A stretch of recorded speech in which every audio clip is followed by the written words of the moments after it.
What's up? Let's go home. And of course, as soon as I get out the door, it starts to rain. This is just great. Whatever, hopefully it'll be short-lived.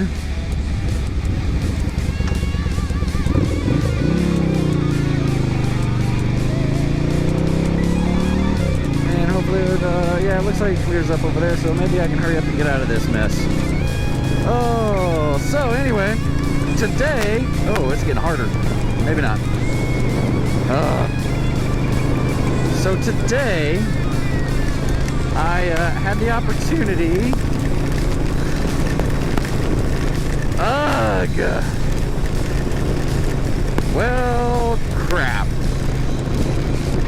I was not planning on getting wet today, but looks like I'm gonna be getting soaked. Let me go over here. Alright, so maybe that'll be it. Hopefully. My feet are getting wet. Ah!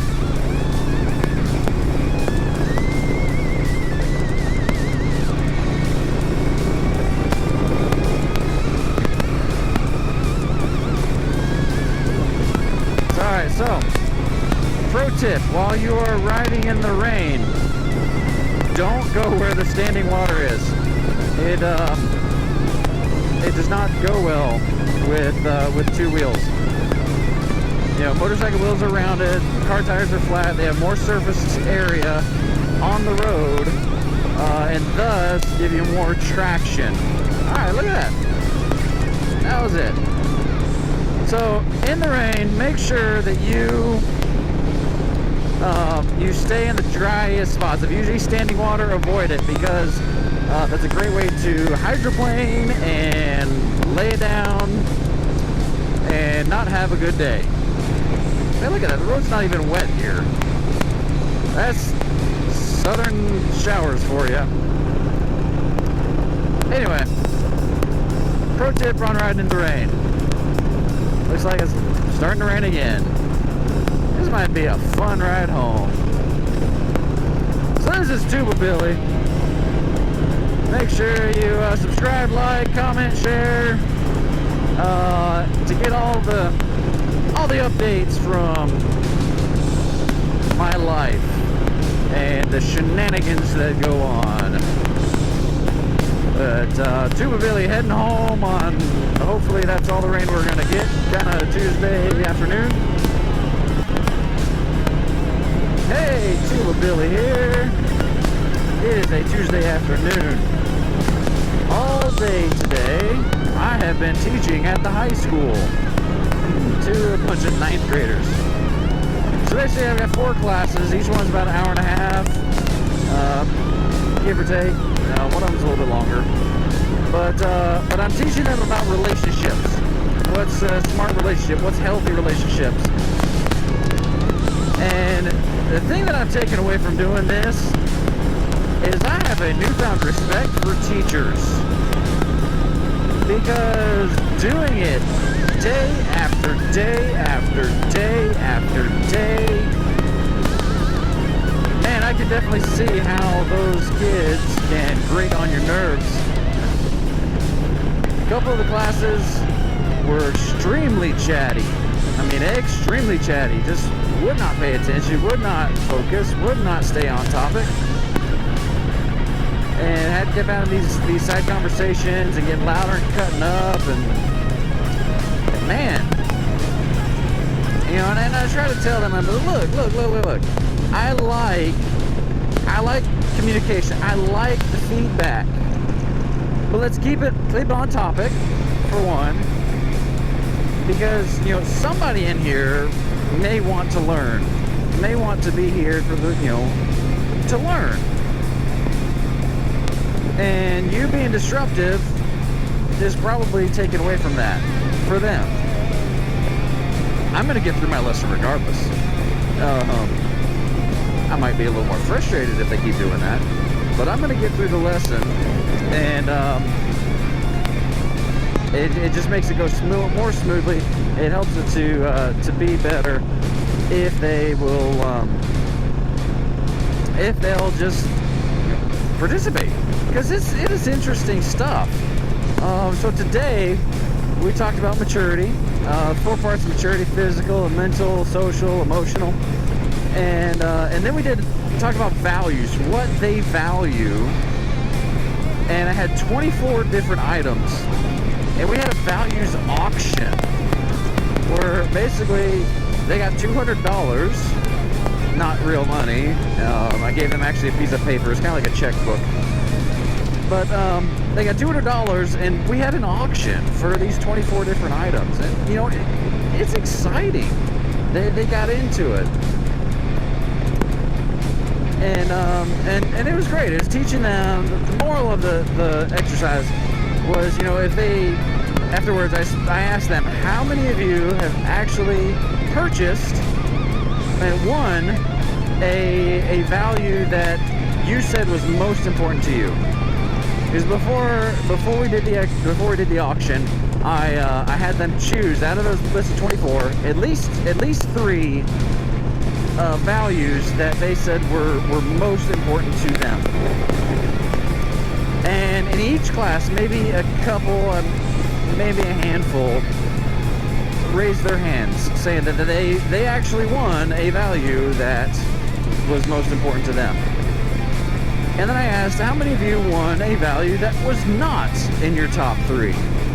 And more hands went up. And I said, now, how many of you bid on a value that was not on your top? And almost all the hands went up. I said, now here's my question. Why?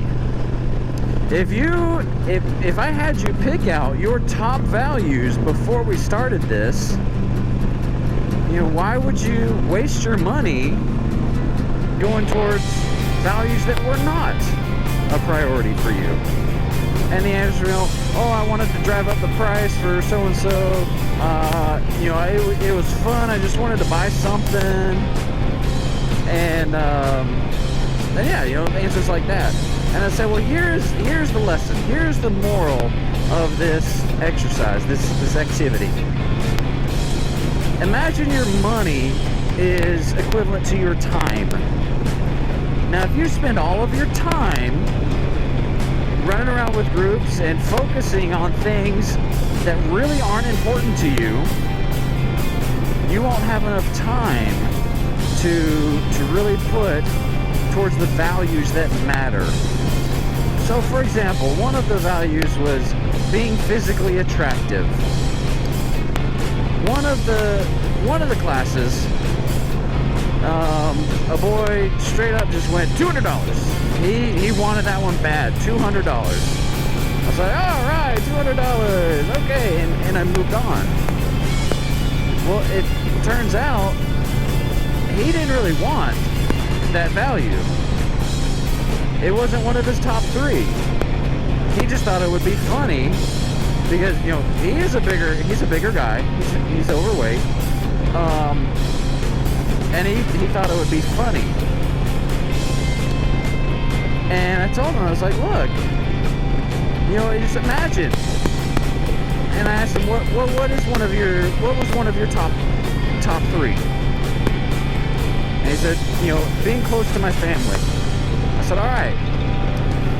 So, imagine you have a group of friends, and they are so focused on being physically attractive that you put all of your effort into being physically attractive.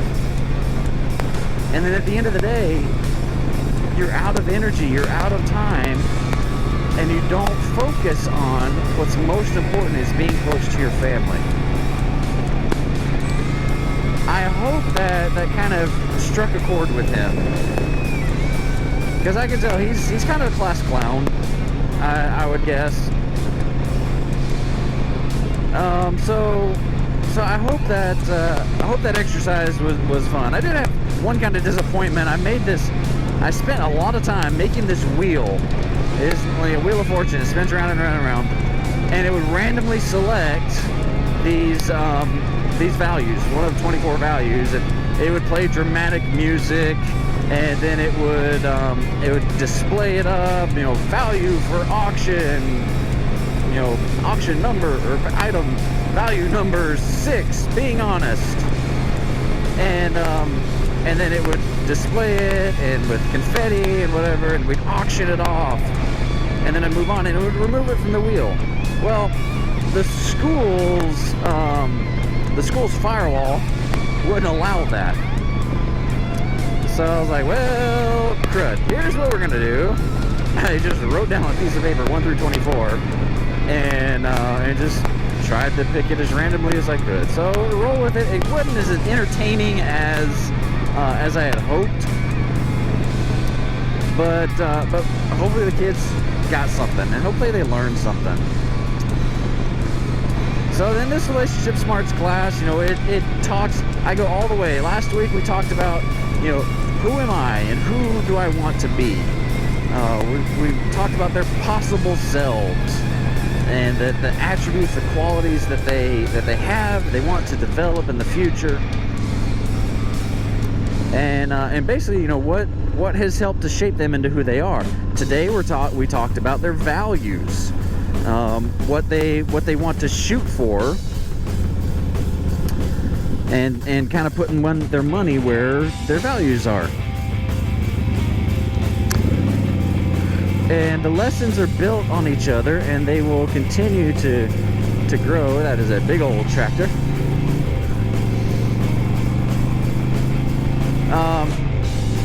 And we will get into some heavier stuff, talking about relationships, talking about sexual decision making. The course does not get into the mechanics of sex at all. It talks about getting yourself ready for that type of commitment and making sure they understand that being in high school is not the time to have that kind of commitment. So I'll give you updates as those classes go on. I'll do one a week. It's all day at the high school with a bunch of ninth graders. I've got over 100 of them. But it's fun. It's interesting. I can tell they kind of giggle and sticker and say, one of the values was waiting to have sex until I'm engaged or married, or keeping sex out of my high school relationships. So it's gonna be interesting. But hopefully they'll get it. Hopefully they understand, and hopefully it makes an impact.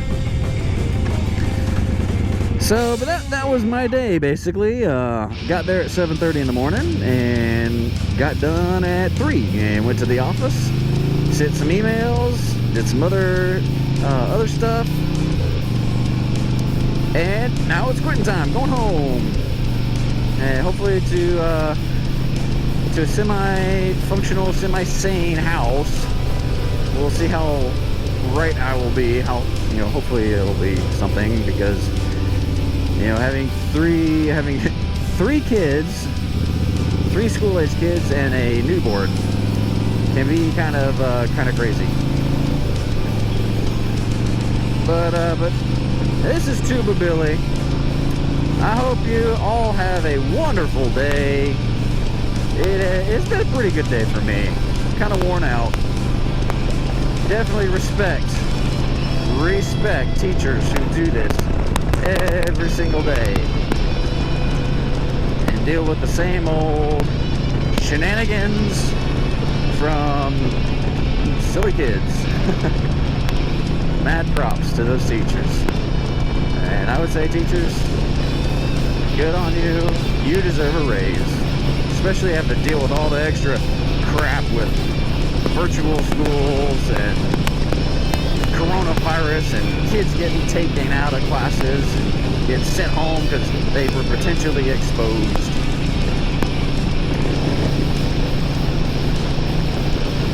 But this is Tuba Billy. Hoping you have a wonderful day. And just remember, be excellent to each other. Party on, dudes. Tuba Billy signing out. God be with you till we meet again.